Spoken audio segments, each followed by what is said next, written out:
Of all the fights, you've had 50. Who would you say was your toughest opponent? You got guys that punch hard and hit hard, and you got guys that come out and win a few rounds. But nothing really was tough. Floyd fired the referee in the middle of the bout. He stops the bout. He's like, get the fuck out of here. Get out. Castillo got robbed.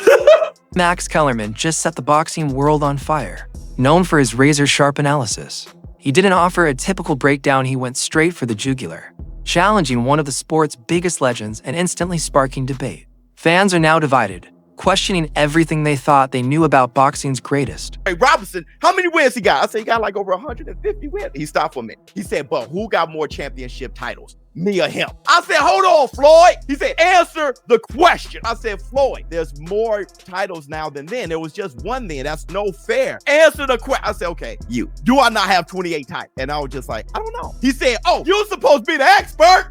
But the reason why I said that is because there's minor and major titles. Who else greater than me? I said, Henry Armstrong, Roberto Duran. He said, oh my God. He said, you said something about Pacquiao. Yeah, I said, I think you'll beat Pacquiao every day of the week, but I think he had a greater career. He said, you ain't think Pacquiao was on steroids? I said, he didn't fail any tests, Floyd. He said, look at me in my eyes. And said, I can't say, man, he didn't fail. He said, oh man, you fake. I saw that as a initiation. This is what you about to get. Nobody's greater than Floyd. My thing is, he should feel that way, but you can't expect everybody to feel that you're the greatest, Floyd. Kellerman has been clear and unapologetic in his eyes.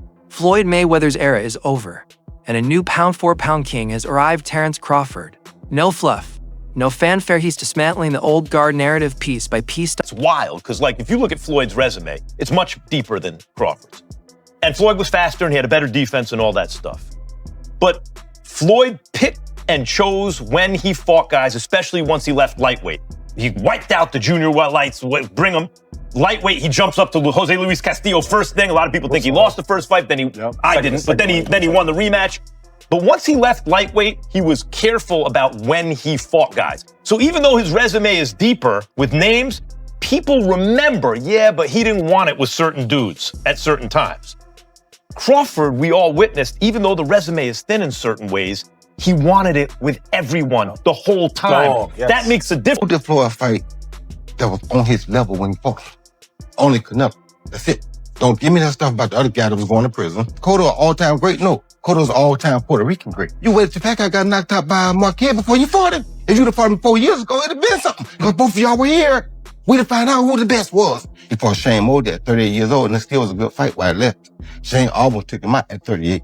He fought Oscar De La Hoya at an old age. My point is, you didn't do it the right way. You know that. Who else did you fight besides them biggest, best two names you can pull up? I'm just saying, Floyd never fought nobody that was hubby. It all began quietly, with whispers following Mayweather even in retirement. His shadow still dominates conversations, and casual remarks from his camp subtly reminded everyone of who once ruled the sport. It provided everyone unrealistic expectations. You could win every fight, basically never get hit, and make all the money. It's not going to work like that for the most part for everybody, you know? It literally only went that way for one guy. I love Floyd, but it seems like everybody's afraid to have that O, to have a 1 or 2 where the O used to be. Ali follows.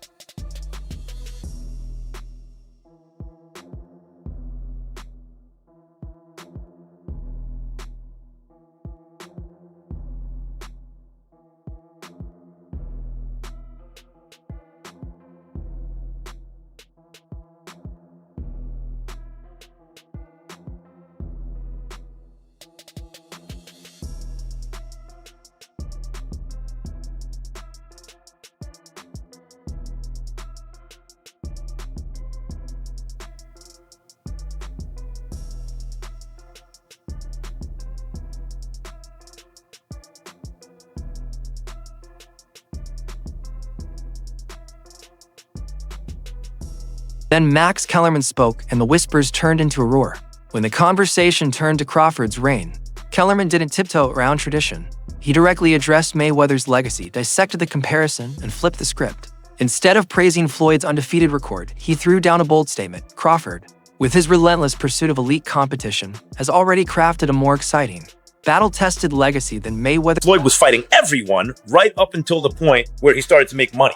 But as much credit as you get for making, the primacy of business, for making business your priority, well, that comes with trade-offs. Because when you make business decisions constantly, sometimes your athletic achievements won't be regarded in the same way as if you made athletic achievements your priority. That said, Mayweather has accomplished a tremendous amount athletically. But the 3 fighters he didn't fight, Antonio Margarito, Manny Pacquiao, when he was obliterating De La Hoya, Hatton, and Cotto, and Shane Mosley when he still had something left. And while he will wind up fighting Pacquiao and Mosley, it'll both be, at the right time for Floyd. That said, what about at the right time? Floyd, he's also ancient. A fighter approaching 40, fighting at the level Mayweather is fighting, is unheard of. Mayweather, until recent times, would be considered one of the greatest older fighters of that would be the whole story. Oh my God, can you believe how old Mayweather is? It's a little bit unfair to Floyd. Say, well, you're picking these guys at the right time. Floyd is old. Kellerman framed it perfectly.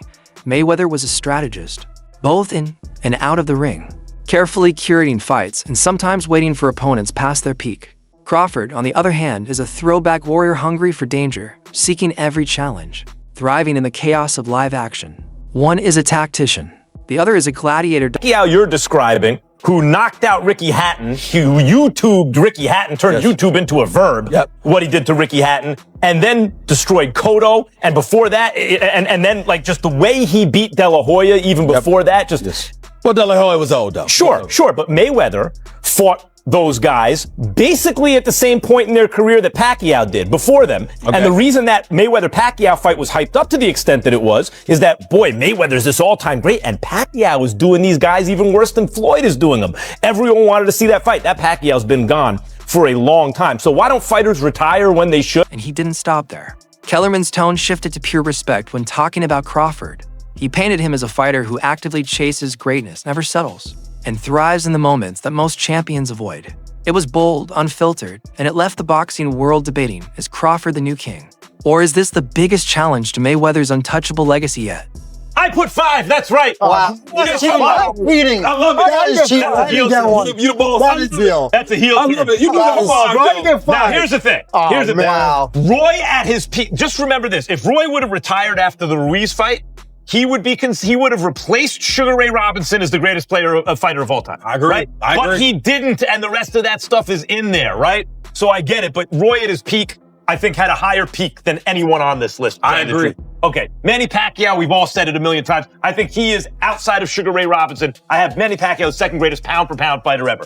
Floyd Mayweather never lost. And did he cherry pick when and where? Yes. But guys, from 130, 135, he cleaned out 135. He beat the best guy at 130, beat the best guy at 135.